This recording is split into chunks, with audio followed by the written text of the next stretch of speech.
agora está com os devidos cortes feitos. Ficar dentro. Falei que eu espero que a gente se conheça pessoalmente, Daiane. Ah, certamente. Tem muita gente que a gente precisa conhecer pessoalmente. Eu e Márcia tem que marcar esse encontro, eu vou ficar um dia inteiro só tomando um café. Eu vou lá em Buenos Aires, pode deixar. Vai, por favor. Grande Regina, música, é contigo, Regina e Aroeira, é contigo. Tá bom, Daiane, um beijo. Beijo, Daiane. Tchau, tchau. A gente também quer que você apareça aqui no Rio, viu? Daiane já prometeu que vai assistir um show. Vai, né? Pois então, eu não sei. Estava lá com nós três de branco. Vamos, nós todos de branco, né? E não é nem sexta-feira, hein? É verdade. Olha lá a camiseta do Aroeira.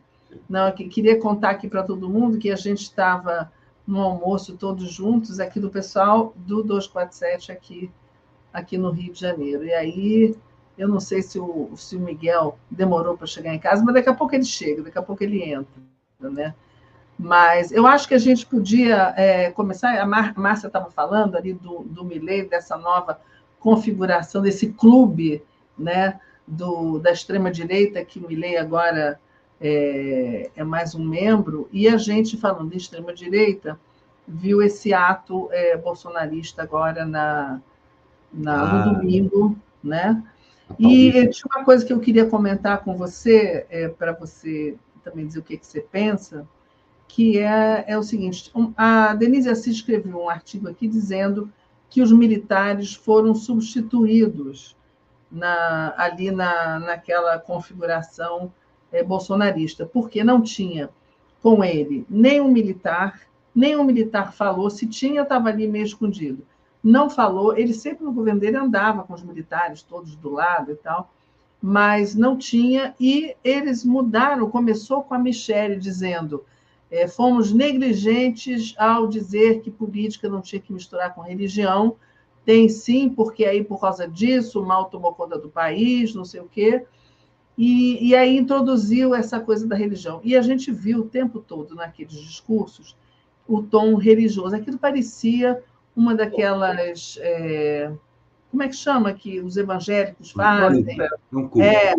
Um culto, mas ao ar livre, aqueles que tem aqui no Rio, que vem milhares de ônibus, muita gente, parecia isso. Os encontros. Talvez eles fiquem juntos para tentar facilitar o tal do arrebatamento, né? Mais fácil arrebanhar o pessoal todo junto. Mas há um tempão já que os militares estão se afastando, até por questões jurídicas. Não é bom ficar subindo. Militar subindo em palanque de ato golpista, enquanto vários deles estão sendo julgados, ou indiciados, ou investigados, ou tendo o toque da Polícia Federal acordando o pessoal cedinho, não vão subir. Tem mais juízo do que isso. Mas tem mais juízo do que isso. Essa é uma das razões. Eu acho... Vou acabar uma coisa aqui. Não é só essa a razão, mas eles não vão botar a cabeça para fora agora. A outra é a base de sustentação do governo já há algum tempo, que é o pentecostalismo. É ele que sustenta. Mesmo a maioria das pessoas lá eram católicas, mas é o pentecostalismo que milita, é o Malafaia que patrocina, que paga. Aliás, as duas estrelas da tarde foram o Malafaia e a Michelle Bolsonaro. A direção é essa, religiosa. Mas a gente resolveram sair porque a situação está perigosa. Mas o que eu acho que é significativo é que, pela primeira vez, eles estão acuados. Então, eu acho que, como não aconteceu antes, como aconteceu na Argentina, a Márcia está aqui, sabe disso, com o julgamento dos militares, e o Brasil não fez isso, eles ficaram aí todos muito à vontade. Mas agora, eu acho que essa ausência deles lá mostra que realmente eles foram atingidos e estão achando que tem mesmo que ficar no seu quadrado, né? Porque eles estão sendo indiciados. Vamos ver, eles estão sendo indiciados e tal. E o Bolsonaro, ou o bolsonarismo, viu que agora não adianta trazer os militares. Ninguém estava pedindo ali ditadura, não teve faixas, porque ele pediu para ninguém levar faixas. E foi substituído esse discurso da ditadura militar pelo discurso do arrebatamento, pelo discurso né, dos religiosos. Então, é Deus, é Deus que está no comando, aquelas coisas. E o Malafaia, ele fez o discurso agressivo que o Bolsonaro não podia fazer, que foi o discurso que ele atacou o Alexandre de Moraes, atacou o STF, gritou, mas gritou tanto que ele ficou rouco. Ele estava se comportando, provavelmente, como ele se comporta nos cultos, né? E a gente... Quer dizer, era outro contexto. A gente sabe que sempre se apoiaram nas igrejas evangélicas, mas dessa vez mudou o discurso também, né? O discurso, como ela falou, a Michelle, o discurso político, agora religioso, virou político. Então, tudo a misturado. Michelle há um tempão que a gente vê ela crescendo dentro da estrutura do bolsonarismo, né? E meio na dúvida se, afinal de contas, de que direção. E ela já está com a pregação evangélica há algum tempo.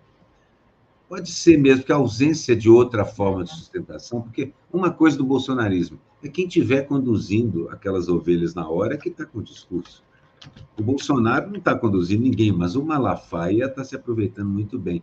E havia, claro, os dois principais candidatos à sucessão do Bolsonaro, que é o Tarcísio e o Zema, estavam por lá para poder pegar número. Mas se você me perguntasse quem é o candidato à sucessão do Bolsonaro, assim, ou é o Malafaia ou é a Michelle Bolsonaro.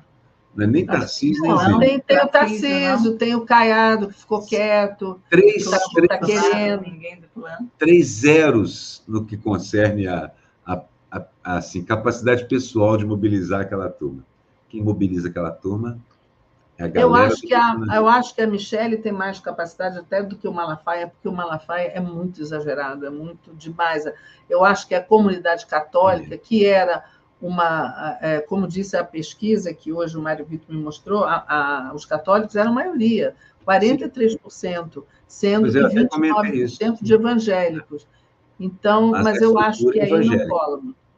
Bom, de qualquer modo, eram católicos ou evangélicos que acham que Israel é um país cristão. A gente parte daí. O problema cognitivo é o principal moto daquela turma que estava lá ontem. Mostrou, na verdade, o tamanho da ignorância dentro desse meio, o limite dela, que aqueles eram as tias do Zap, e os tios do Zap que estavam ali. Então, o bolsonarismo ainda é capaz de mobilizar e pôr na rua os tios do Zap, e é capaz ainda de mobilizar voto. Esse é um ano importante que a gente vai saber se é capaz de mobilizar voto mesmo. Mas eu tenho a sensação, eu achei que essa experiência da Avenida Paulista foi uma semiflopada. Quando essa pesquisa que você viu hoje com o Mário Vitor saiu, e eu estava olhando, essa pesquisa, na verdade, era muito interessante. Ela conta para a gente que o que sobrou para eles é exatamente isso, o pentecostalismo, os tios e tias velhos do Zap, o agro, que não vai desistir do bolsonarismo tão cedo, mas nunca, porque é a essência de um, a essência de outro. Aquele negócio que a gente estava conversando hoje lá no almoço, né? Uberaba era bolsonarista 25, 30 anos antes do bolsonarismo surgir, porque era a capital, uma das capitais do agro. O agro é reacionário mesmo. É o que nós vamos enfrentar nos próximos tempos, mas capacidade militar, os tais exércitos que eles falaram, as milícias, elas vão ficar com a cabeça um pouco baixa, porque o momento não é de aparecer. O Bolsonaro não tem uma sustentação objetiva mais nas Forças Armadas. Tem um bolsonarismo difuso. E se a gente olhar para o outro lado e dormir, daqui a 2 anos vai ter de novo alguma coisa. 3, 4, eu não sei. Mas eu tive uma sensação não muito ruim. Assim, eu olhei aquilo, se é isso que eles têm para oferecer, nosso problema, então, de verdade, é só o mercado. É o principal problema que a gente tem para enfrentar no Brasil, é o desgraçado do mercado, suas taxas de juros, etc, etc. E a dificuldade que eles e o agro nos impõem dentro do parlamento. Porque eu não vi bolsonarismo daqueles que podem tomar gente de roldão ali, não. Márcia, o que você achou? Não. Você que está mais de longe. Márcia está aqui hoje, mas ela está na Argentina. Como é que para você... Chega um pouquinho para cá para você aparecer dele. É verdade, já está no enquadramento, tá isso, agora melhorou bem. Não, porque o programa é de vocês, eu estou aqui pegando uma casquinha. Não. Para dentro. Fica aqui. Não, para mim, algumas coisas foram chamativas. Primeiro, a presença dos governadores, porque os governadores, ou seja, também foram eleitos, assim como o presidente Lula, e existe uma relação quando se está no governo. Então, a presença do Tarcísio, do governador de Goiás, de Minas, de São Paulo, e além da questão que vocês falavam dos evangélicos, eu acho que ainda não está de todo explicado na minha cabeça, né? Por que as pessoas ainda continuam... por que ainda existe esse eleitorado e por que essas lideranças políticas de estados, estaduais, estão no palanque, estiveram no palanque com Bolsonaro depois do 8 de janeiro, depois dos vídeos que nós vimos, né, que o Alexandre de Moraes, o ministro Alexandre de Moraes, está fazendo a investigação, que, aliás, ele hoje está em Buenos Aires, segundo me informaram assessores de imprensa da Universidade de Buenos Aires. Ele está lá em Buenos Aires para dar uma palestra na UBA, que é a Universidade de Buenos Aires. Então, eu acho que muitas coisas ainda não foram respondidas. Por que ainda esse eleitorado? Porque os governadores estavam lá, governadores que têm bom diálogo, até pouco tempo tinham muito bom diálogo com o presidente Lula, caso, por exemplo, do próprio Caiado, ou do próprio Tarcísio, que a gente viu recentemente, e do próprio governador de Minas Gerais. Então, tem várias coisas nesse xadrez político brasileiro que, para mim, eu fico assim, queria entender, sabe? Eu estou adorando ouvir vocês. É difícil entender. Para me ajudar. É difícil entender. Mas significativo é o Cláudio Castro não ter ido. Porque ele, na verdade, é o governador do estado onde as milícias são mais fortes. Verdade. Onde o bolsonarismo, na verdade, se criou. Então, acho isso mais interessante e mostra um certo distanciamento. E o Cláudio Castro não está indo porque tem razões concretas para isso. Ele não só está numa boa relação com o Lula, mas ele está com uma excelente relação com as forças que apoiam o Lula aqui. Tem conversado muito com elas no Rio de Janeiro. Eu, sinceramente, não gosto de papo com esse pessoal, mas eu entendo que ele está sentindo uma virada da biruta do aeroporto. Quanto ao Zema, o Zema é quase folclórico, e ele... Eu acho que ele não pretende mais ser sucessor do Bolsonaro, ele pretende garantir Minas como um lugar conservador onde ele possa pontificar. Já o Tarcísio, esse já até falou que ele não tem importância, ele vai lá no Bolsonaro e vai de novo no Lula, se for preciso. O Tarcísio assumiu, digamos assim, a posição cara de pau geral nesse sentido. É o popular dança conforme a música. E o Lula apoia isso, ele quer que isso aconteça, porque isso também desmobiliza um tiquinho a coisa toda da raiva. Cada vez que o Tarcísio aparece rindo, no encontro com o Lula assinando algum acordo, ele pode chutar o balde depois, aquela imagem fica. Olha só, estão perguntando, Brasil, né, Márcia está no Brasil ou Regina na Argentina? Márcia está no Brasil, tá, gente? E já nos encontramos todos. Veio aqui um pouquinho comemorar o aniversário aqui com eu vim comemorar meu aniversário, foi uma coincidência maravilhosa. Deliciosa. Mas, olha, o Aroeira e Márcia, os ministros do STF hoje disseram que o que aconteceu na Paulista é nulo em relação à continuação do processo contra o Bolsonaro e todos os... que não há interferência, né? Que aquilo não significou nada, e que isso não muda nada em relação à investigação. O que é importante eles dizerem isso, né? Tem muita gente, aqui mesmo no 247, pessoas que acham que foi uma demonstração de força da extrema-direita e outros que acham que foi uma última cartada, essa questão, inclusive, de trazer a religião para a pauta da extrema-direita, e que é uma tentativa de se desvincular um pouco dos militares, que estão todos aí sendo, né, uma parte deles sendo investigados, e tentar. Então, eu não sei ao certo, a gente vai ver isso. Qual é a direção dessa seta? Qual a direção? Se isso foi um fortalecimento ou se foi uma última cartada, assim, um ato de desespero que não parecia ser também um ato de desespero, mas era assim, também foi lançada a ideia da anistia, né? Bolsonaro essa já está há tempos. Bolsonaro fez ali um chororô, ele foi bem mansinho, né? Diferente de quando ele era muito agressivo, quando ele estava na presidência e tal, e pediu anistia, falou daquela história de órfãos de pais vivos, se referindo aos homens presos lá por conta do 8 de janeiro, os madeireiros. O Malafaia chegou a ponto de dizer que nós condenamos aquilo, nós não temos nada a ver com aquilo.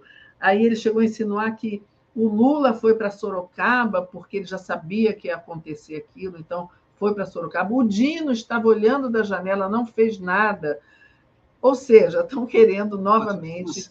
Mas quando eu falo direção da seta, eu acho que não foi bom para ele de jeito nenhum. Aquilo não mostrou força para mim de jeito nenhum. Eu penso o seguinte, por que não foi tão bom? Porque eles estão se afastando dos militares ou o contrário? Na verdade, eu acho que aquela movimentação ali teve esse tom evangélico, em parte porque quem sobrou de importância e capaz de mobilização ali apoiando diretamente o Bolsonaro foram eles. O Tarcísio estava ali e nem parecia que era governador de São Paulo, porque aparentemente ele não levou nada, ele pessoalmente. E o Zema veio de Belo Horizonte. Caiado veio lá também da terra do agro, mas eles todos ali não pareciam trazer nada para aquela avenida naquele momento. Quem trouxe coisa para aquela avenida foi essa ideia estapafúrdia de que Israel é um país cristão. E isso é dentro de igreja evangélica que você acaba ouvindo ou achando isso. Essa ideia que eu achei assim, apesar de ter virado o meme da manifestação, eu acho que ela é também uma espécie de eixo da manifestação. Esses caras acham mesmo que essa combinação extrema-direita judaica, extrema-direita cristã, e que isso vai trazer o apocalipse mais cedo. Uma das razões deles quererem desapoiar o judaísmo é isso, apoiar Israel é isso. Então, a sensação que eu tenho é de que, no final das contas, quem sobrou com força? Os evangélicos. Onde a gente pode discutir isso? Taxando esses pilantras. Você diminui o poder deles imediatamente. Eu falei Sorocaba, mas era Araraquara, que eu queria dizer, não foi Sorocaba. Araraquara, que teve aquela enchente e o Lula foi lá para prestar solidariedade, etc. Mas a Márcia queria falar uma coisa. Eu queria comentar um pouco só qual foi a leitura na imprensa estrangeira, assim, o El País de Madrid, a agência France Press, enfim, a imprensa na Argentina. Li com aquele olhar brasileiro que a gente, com aquela vontade, o que estão falando da gente, né? E a percepção, assim, foi que a interpretação foi que o Bolsonaro e o Silas Malafaia, com o apoio das igrejas evangélicas, fez essa convocação, eles convocaram a manifestação numa última tentativa de tentar mandar uma mensagem para a justiça de que, olha, estamos vivos e ainda temos algum apoio. Essa foi a leitura, assim, principalmente da imprensa francesa, foi muito, muito, muito essa leitura. Que estamos aqui, vamos resistir nas ruas, assim, né? Essa foi a interpretação, achei interessante. É boa, é interessante, porque ela bate com o que a gente vê aqui. Foi uma última tentativa, não sei se última, mas foi uma tentativa já naquele período em que você não tem mais a capacidade de mudar a realidade. Há um tempo já que o bolsonarismo perdeu. E à medida que o processo avança, e uma investigação da PF aqui, e os militares... Porque, por exemplo, essa última entrada da PF em casa de general Heleno, de não sei mais o quê, ela assustou a cúpula militar com toda certeza. Ela recuou, militares recuaram a partir daquilo, mas assim, de forma tão objetiva que parecia até um exercício militar. Recuar, tropa tal, tropa tal. Mas eu acho que não só eles recuaram, como eu acho que não interessava ao Bolsonaro e ao grupo dele que os militares estivessem lá do lado nesse momento. Será que não? Então, não? Eu acho que não, justamente porque eles não têm mais aquela talvez a credibilidade, né? Nem o Bolsonaro tem, na verdade, mas pelo fato deles estarem sendo denunciados, investigados, já não servem tanto de apoio, porque o Bolsonaro era cercado de militar em todo o governo dele, por toda parte. E lá não tinha nenhum. Então, eu acho que tanto os militares não quiseram se envolver, quanto também não interessava ao Bolsonaro, interessou muito mais levar o Malafaia, por exemplo, que também pagou lá. Continuo achando que ele levou o Malafaia porque foi o que restou. Ele procurou mais gente para levar e só levou o Malafaia porque foi o que restou. Não estou vendo, o Exército querendo estar com ele agora, não. Não, o Exército não está querendo, mas eu acho que eles também não estão, não. Eu acho que o Malafaia, como eu disse no começo, como o discurso começou com a fala da Michelle falando de misturar política com religião, essa foi a intenção desde o começo. E o Malafaia tem ele tem um público enorme, né? E ele fala ali como um pastor. Eu acho que foi uma coisa intencional. Eu não acho que foi quem sobrou. Vamos ver as ausências. Eu acho que é quem sobrou. Ausências. Luciano Hang, por exemplo.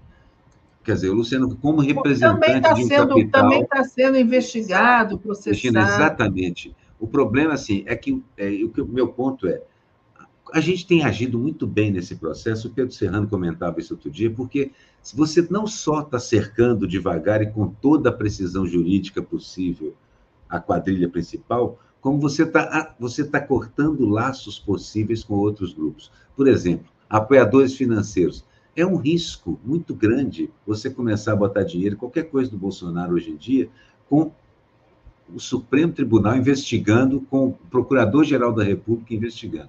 É um problema para os militares eles estarem expostos numa situação dessas, como ficaram muito à vontade no governo Bolsonaro e estão pagando um pouco o preço disso. Porque aquela exposição é usada contra eles hoje. De muitas maneiras. Eu não sei se Eu só discordo do que você fala, porque assim, me dá a sensação de que o bolsonarismo ainda tem uma capacidade de escolha de quem põe no palanque, de quem não põe, e eu não sei se tem mais. Não sei se tem mais. Olha, o Miguel chegou, o Miguel estava sem internet, chegou aqui a tempo. Achamos que o Monticello tinha feito efeito. Achamos que você tinha sido derrubado. Pelo Lemoncello. Mas você chegou a tempo. Olha a Márcia aqui com a gente, ó. Oi, Márcia, que bom. Ainda tinha uma obra aqui atrás. Eu tive que falar com o rapaz da obra aqui, porque ele estava com uma britadeira aqui na minha cabeça, entendeu? Eu não podia tirar no ar. Olha, o Luiz Parra está dizendo que... Não, é esse aqui, eu botei errado. Que ausências? O Olavo, eu acho que não tinha. O Olavo de Carvalho realmente estava ausente. Não, o Olavo estava lá ausente para vocês, filhos ingratos. Né? Estava vivo no meu espírito, no meu coração. Vivo no espírito, no coração. Pois é, eu acho que a ausência foi realmente o Cláudio Castro, como você falou, mas tinha muito governador. Não acho que teve tanta ausência. A ausência realmente foram os militares. 4 governadores. Resta saber se foi porque eles não queriam se envolver ou se não quiseram que eles aparecessem, porque estão todos que seriam capazes de ir lá para fazer discurso, tipo Braga Neto, Mourão, mas esses Cid, eles não querem se expor também, e eles também acho que não interessa que eles apareçam ali, né? Eles foram atirados. Mas o Tarcísio acabou se expondo muito, né? Eu acho que ele assumiu uma postura perigosa, inclusive, para ele. Vamos lembrar que os últimos depoimentos e conversas e papos jogaram Heleno, jogaram Braga Neto, isso gente da proximidade de Bolsonaro, aos leões, jogaram na estrada, os militares como um todo. Então, assim, acho que deve haver alguma animosidade entre eles, certamente. Não vamos conseguir resolver aqui se foi o Bolsonaro que não quis ou se foram eles. Mas eu acho que paira a dúvida e eu acho que é bom. A presença excessiva do Malafaia causa também espécie, para usar um termo literário. Eu acho que a gente precisa aguardar. Eu acho que a gente precisa aguardar uns dias aí para ver exatamente qual vai ser a repercussão à luz da lei em relação ao que houve. Eu acho que alguém comentou hoje que não confessou, mas agravou. O Supremo não fez nada, claro, não tinha que fazer nada, nós não somos um Estado autoritário, mas se eles descumpriram a lei, eles vão ter que pagar, entendeu? E está evidente aí os crimes que foram cometidos, não há a menor dúvida, é só a gente aguardar agora o que vai acontecer. Estamos todos de camisa branca, observei agora. Observação aqui da Nádia Leite também. Estamos aqui a favor da paz. Exatamente. Ainda tem o projeto do Mourão, que a Regina me lembrou hoje durante o nosso almoço, que era importante a gente falar sobre isso, o projeto de anistia. Tem mais coisas na direção do que esse ato da Paulista tentava evitar também. A ideia é tentar evitar a prisão, ou atrasar a prisão, ou dificultar a prisão dos bolsonaros. Mas os processos estão andando. O que você diria desse projeto do Mourão, Regina, Márcia e Miguel? Do projeto da anistia? Projeto de anistia. Se ele passa, se não vai colar. Eu acho que isso não vai colar. Eu acho que eles têm todo o direito de fazer, né? Claro, pedir o que quiserem, pedir arrego, pedir anistia. Mas eu acho que isso não vai parar as investigações, não vai parar nenhum tipo de denúncia, nem condenação quando chegar a hora. Aí, depois da condenação, é que tem anistia, né? Eu imagino. Engraçado, né? Anistia preventiva, como se fosse uma habeas corpus. Agora, eles seguem raciocinando com o mesmo raciocínio que eles tiveram o tempo todo, que isso aqui é uma esculhambação, que não tem regra, não tem lei, não tem nada. Vamos tocando o barco. Mas não é bem assim. Apesar de tudo, não é bem assim. Tem uma regra, tem uma lei, tem uma democracia, tem uma justiça. Você lembra que o primeiro ano do governo... Não é para ser assim, exatamente. O primeiro ano do governo Bolsonaro, ele saía fazendo, aí chegava alguém e dizia, não, você não pode fazer isso. A Constituição não permite. Exatamente. A lei não permite. Exatamente. A regra não permite. Então, eles estão um pouco assim mesmo, eles não sabem direito. Eles estão um pouco assim, eles não sabem onde estão fazendo como se fosse o país deles, como se fosse o regime deles, como se tivesse dado certo o plano deles. Mas não é bem assim. Aqui existem... Você não pode ir atropelando as leis assim do jeito que eles estão, que eles querem, entendeu? Então, nesse assunto, o Xandão disse que não pode correr para cima deles como se fosse o Bambam para cima. Eu adorei essa comparação. Então, vamos a isso, crianças.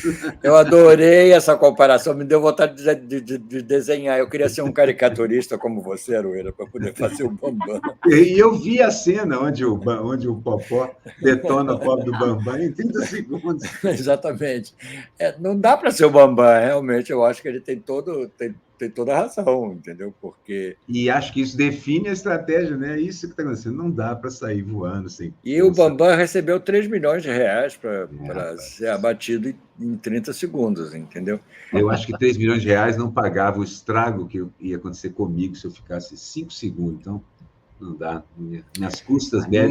Mas a comparação é muito boa, plausível. Né? O Xandão está ficando o homem das frases. Exatamente, porque... Ele está em Buenos Aires, contei, né? Mesmo você recebendo... Em Buenos Aires. E o Xandão está em Buenos Aires. Está em Buenos Aires hoje. Milei deve estar escondido dele, isso dá até charge. Milei, Xandão chegando em Buenos Aires. O que ele está fazendo em Buenos Aires, Márcia? O que ele foi fazer lá? Esse negócio, né? Vou fazer essa amanhã.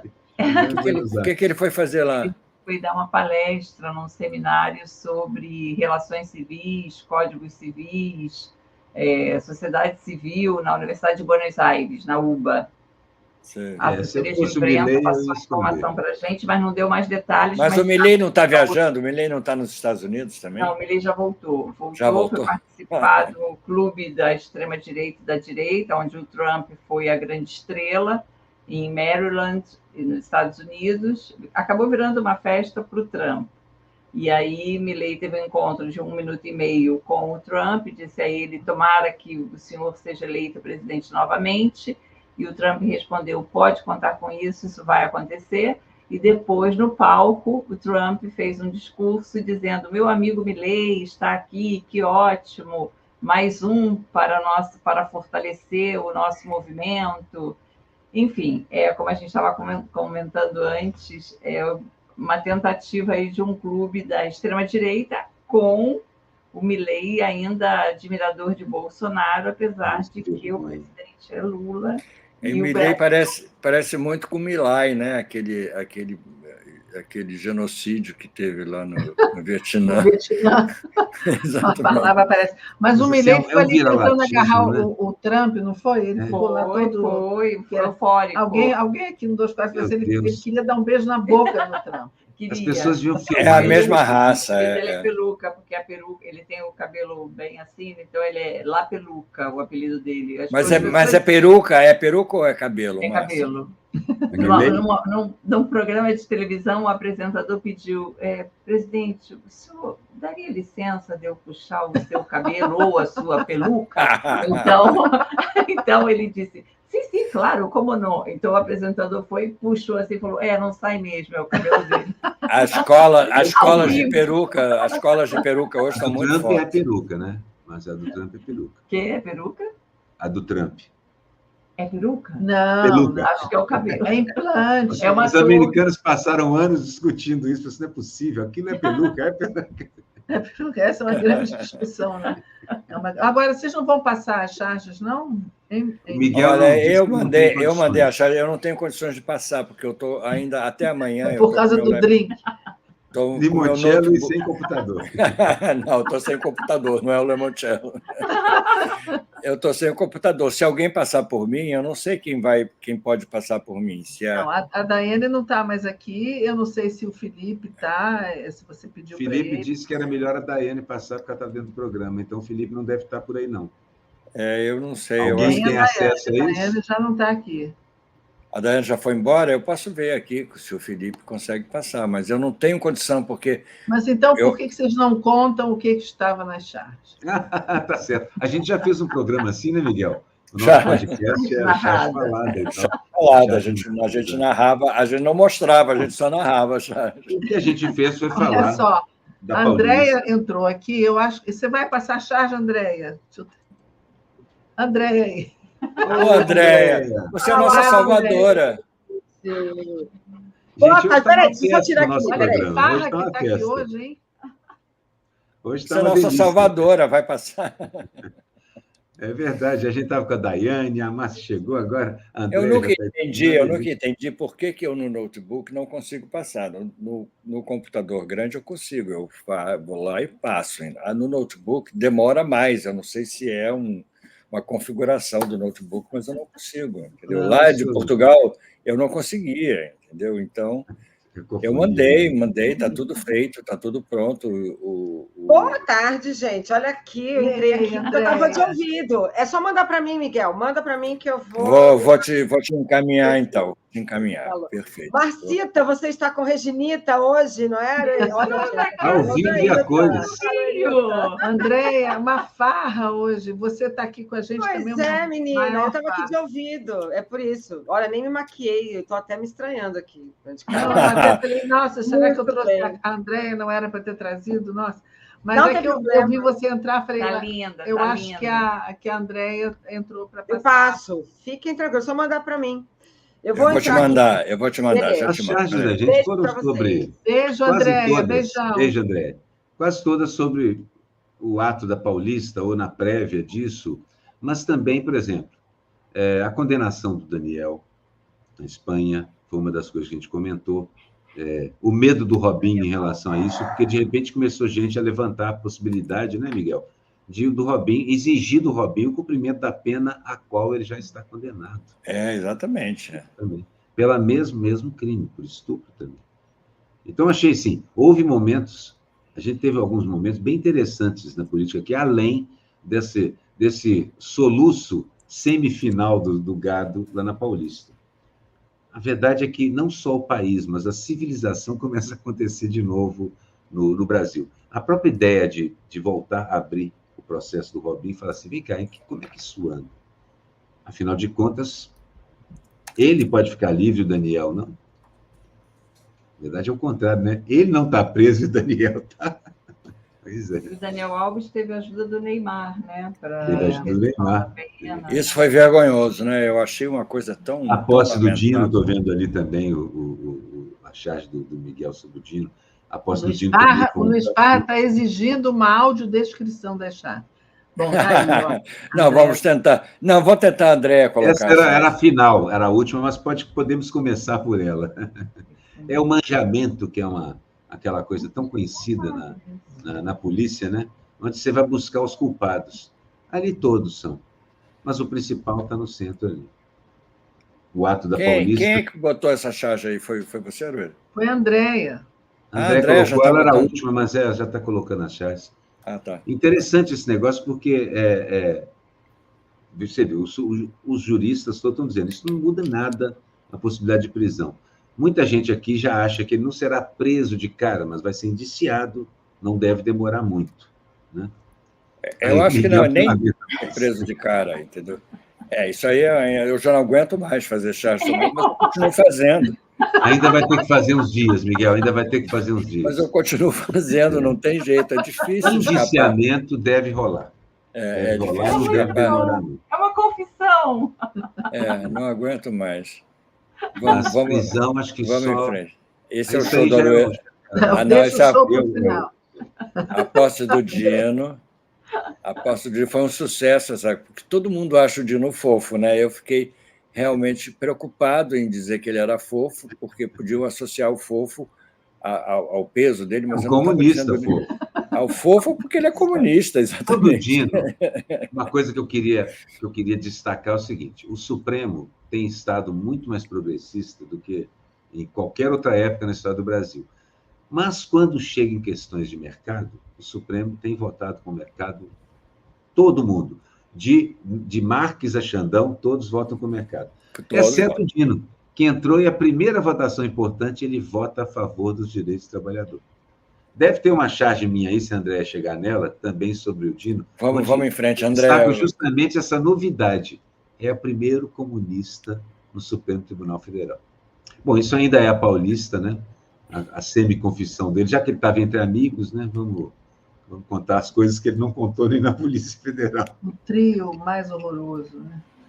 A mentirosa da Damares. Gente, né? O que eu recebi de mensagem acusando não sei quem do negócio do crime das crianças lá em Marajó é impressionante. Como isso ficou... Como acusando? Foi ela que falou.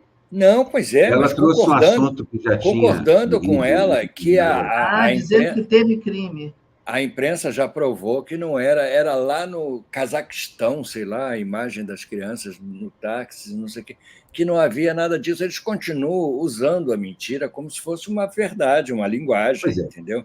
Qual que é o remédio? Juiz, sentença, processo. Exatamente. Aí, ainda sobre o Berrante. E curioso que eu fiz essa charge na véspera, eu já estava ouvindo muita menção, o Malafaia estava muito atuante. Mas, afinal, por sorte, de alguma forma, no dia seguinte eu vejo que o Malafaia era a figura que saiu xingando, era o cara que soltaram da corrente para fazer o trabalho sujo naquele dia. Exatamente. Então, ele foi o Berrante. Coisa curiosa. Ou seja, a coisa está mesmo acontecendo nessa direção. Agora, tem gente... Inclusive o Joaquim pedindo para investigar esse dinheiro de onde veio. O Malafaia quer investigar o dinheiro. Mas eu acho também o seguinte, ideologicamente, pode significar que o Malafaia está assumindo uma presença maior dentro do que é o bolsonarismo. Aquilo que a gente conversou no começo, né, Regina? Antes do Miguel chegar. A ideia de que o pentecostalismo é uma base de sustentação, a base que o bolsonarismo está usando. É mesmo. Mais boizinho. Ele estava manso, mas é só dar o governo, né? Para ele não ficar mais manso. A gente escapou. Vai logo arrumar um cercadinho. Pelo amor de Deus, exatamente. Robinho, conectado diretamente a Daniel, deve estar procurando o telefone do Neymar. Né? Não estou ouvindo, não falem comigo sobre esse assunto. Robinho escapou de uma boa, né? Não escapou ainda, não. O pessoal está querendo reabrir a discussão. Gente, olha, as lágrimas. As pessoas estavam me dizendo que ela não chorou. Gente, vocês ouviram a Michelle? Eu vi ela chorar. Ela não chorou de escorrer lá, mas ela chorou, ela fingiu. Claro, ela chorou, sim. Ela chorou. Ela ficou falando emocionadíssima, mas com uma voz de choro e fingindo. Embargada, exatamente. Voz embargada. Choro. Isso eu vi. Impressionante. Vamos embargar mais do que a voz da Michelle. Salmos. Acho que ela precisa ter a candidatura embargada também. Essa, uma das últimas da semana passada, o Bolsonaro não depondo. Para depois contar tudo na Paulista, né?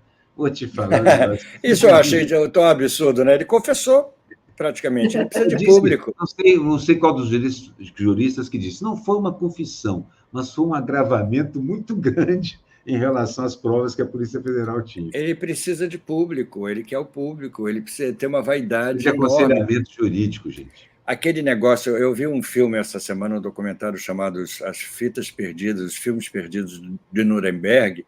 Os nazistas tinham a mesma vaidade de se filmar.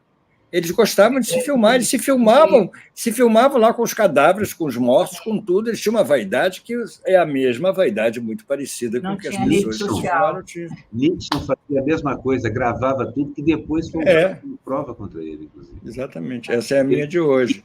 Ouvir, segundo eu li, massacrando os adversários. Agora vê o que o ego desses caras não faz com tipo, eles. E agora José? E agora José? A festa o povo sumiu, a noite esfriou, e agora, gente? Mas eu não acho que a Michelle seja tão sensível, não. Em todo caso... Mas tudo bem, é por uma licença poética. Não, uma licença do trabalho.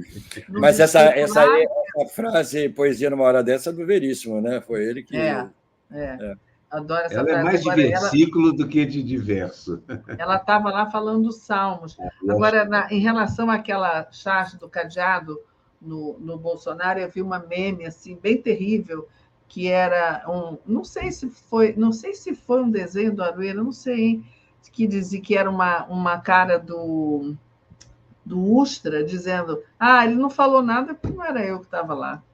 Mas houve esse meme. Não, mas isso foi um meme. É um meme. Posso fazer uma pergunta? Comigo ele falava em 5 minutos.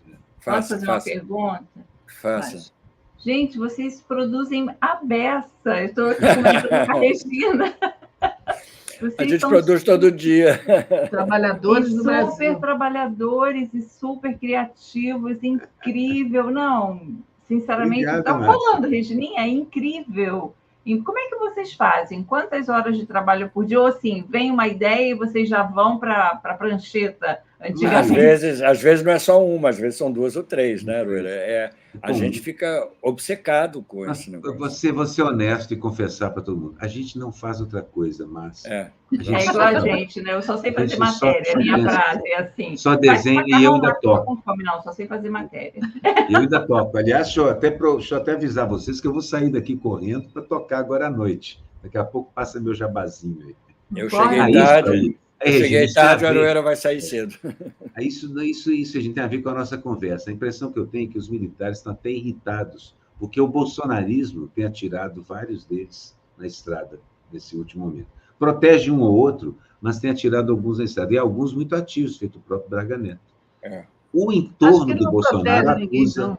Não, o entorno do Bolsonaro tem até jogado Heleno e Braga Neto nas feras aí, dizendo para quem quiser ouvir que eles é que pensavam e organizavam as coisas. Vocês conhecem Bolsonaro, vocês sabem que ele não é disso, e assim por diante. Os caras não estão gostando, naturalmente, né? Não estão gostando. Agora, aliás, o bolsonarismo é bom nisso, né? Esfaquear pelas costas e desovar o corpo na beirada da estrada. Mas já fez isso várias vezes. Agora, outra coisa interessante naquele ato foi a gente ver fake news ao vivo e a cores, com Malafaia contando 1000 mentiras, com o próprio Bolsonaro trazendo para ele coisas como a transposição de São Francisco, que foi um projeto do Lula. A gente estava vendo as mentiras, fake news assim sendo produzida ali, ao vivo, e a cores. Não, e uma ressalva para a entrevista que o Joaquim fez na rua, lá com as bolsonaristas. Maravilhoso. Aquilo ali é uma peça que ilustra exatamente o que estava acontecendo. Virou meme, foi para o ar em todos os canais, porque entrevistando 3 senhorinhas. Na rede social, eu recebi de vários grupos. Exatamente, defensora da participação delas na manifestação, não se sabe por quê, porque nem elas sabem explicar por que estavam ali, entendeu? Muito bom. E a coragem do Joaquim de lá. O melhor meme que eu vi foi o pessoal com a bandeira de Israel lá, mas só que alguém colou o pentagrama de convocação do demônio em vez da estrela do Davi no meio da bandeira. A Regina nem tinha notado, né, Regina? Você nem tinha visto ainda. Não tinha notado. O que eu sei foi aquela parede... ele viu a homenagem. A cara do Netanyahu e a cara do Bolsonaro, e uma coisa escrita em hebraico, e todo mundo se fotografando ali, se tirando. Em hebraico estava escrito genocida. Genocida em hebraico. Que maravilha, é uma Alguém maravilha. aqui falou que eu fiz uma homenagem ao Miles Davis, e é verdade. Um daqueles meus desenhos chama Sketches of Spain, que é um disco muito importante do Miles Davis, né? Era o do Robinho, justamente, por causa da condenação. Isso mesmo. Essa é a Niara comentando que a gente passou pelo Dia da Justiça Social da semana passada. Né? E aí a gente tem essa coisa assim, eu coloquei 4 obstáculos, os 4 principais obstáculos, o personagem da tirinha e 3 dos pilantras mais importantes da extrema-direita no mundo, que é o Trump, Milley e o Bolsonaro. É verdade, são os 3 pilantras da história. 3 patetas. Meus amigos, não, agora na próxima, se você quiser, você pode acrescentar o presidente de El Salvador, o Bukele. Mas eu não acho que ele não tem tanta importância assim. Ele precisa de crescer um pouquinho, comer um feijãozinho. Não, tem razão. Afinal, país pequenininho, afinal, é o alojamento. Todos aqueles lá, naquele palanque, estão sob ameaça de processo. Mas a Michelle, gente, a gente tem que se preocupar com a Michelle, porque a Michelle está se imbuindo,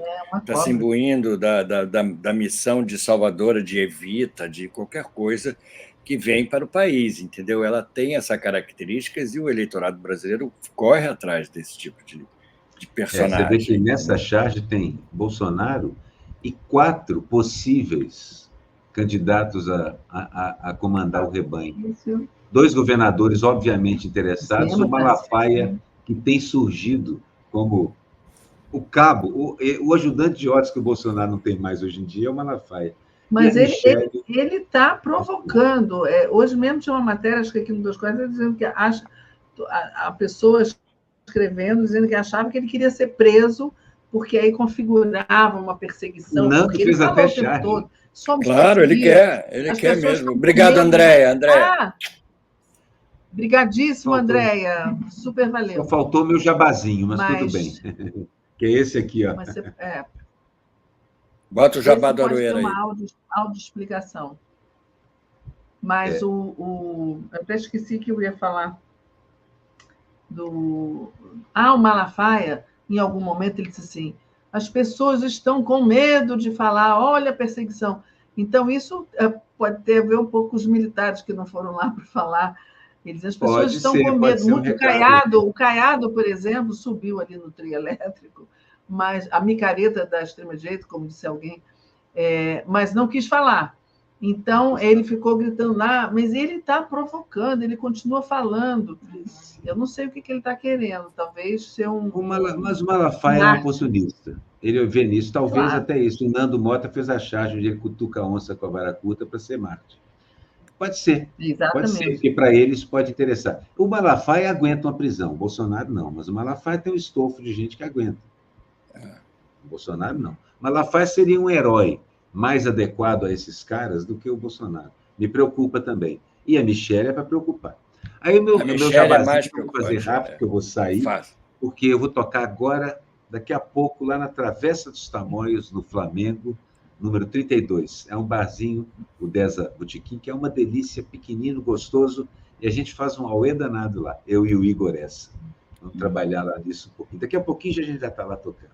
Bom, já que vocês falaram do nosso almoço hoje, dos nossos drinks, vai ter um jantar também na casa da Hilde. Nós estamos num dia de grandes festejos pelo nosso prêmio. E não há... sim, parabéns ao prêmio também, exato. O prêmio IBEST, exatamente. Então, haja coração para festejar tanto. Coração e fígado. Coração e fígado. Gente, chegamos aqui no nosso limite, hein? Então vamos despedir. Beijo, Miguel. Beijo. Beijo a todos. Márcia, que delícia você Márcia está aqui. Não vou despedir, não, que ainda vou ficar um pouco aqui com ela. Eu sou meio lenda, porque eu acordei 3 da manhã para pegar o voo. Márcia vai lá, né? Você vai estar lá de noite, né, Márcia? Márcia vai lá também. Eu vou tentar, mas não sei se eu consigo. Então tá bom. Tá bom. Então, até a próxima, gente. Um beijão para todos e todas. Obrigado. Desculpe o meu atraso, mas independeu de mim. Vamos ver. Os seus cartoons salvaram tudo. Seu da Aroeira. Beijão. Valeu, tchau. beijo. Tchau, tchau.